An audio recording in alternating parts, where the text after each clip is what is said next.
নতুন বাংলাদেশ গঠনে পুলিশ সদস্যদের সক্রিয় হওয়ার আহ্বান জানিয়েছেন নৌবাহিনীর খুলনা নৌ অঞ্চলের এরিয়া কমান্ডার রিয়ার অ্যাডমিরাল গোলাম সাদেক।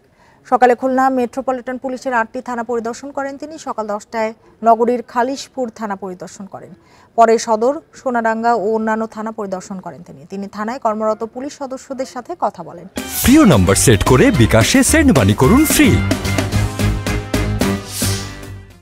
এ সময় পুলিশ কমিশনার মোহাম্মদ মোজাম্মেল হক বলেন, এরই মধ্যে থানাগুলো চালু হয়েছে, দ্রুতই সশস্ত্র বাহিনীর সহযোগিতায় সকল কার্যক্রম পুরোদমে শুরু হবে। যে সারা বাংলাদেশের পুলিশ সদস্যরা এই নতুন বাংলাদেশ গঠনের কাজে এগিয়ে আসুক। নিশ্চয়ই আমাদের যে অন্তর্বর্তীকালীন সরকার এবং ছাত্র যারা এই রাষ্ট্র সংস্কারে তারা নিজেদেরকে উৎসর্গ করেছেন, তারা মিলে আমরা একটা নতুন বাংলাদেশ গঠন করব এবং তাতে আমাদের পুলিশ সদস্যরা অবশ্যই তার অংশীদার হিসাবে সক্রিয়ভাবে কাজ করবে।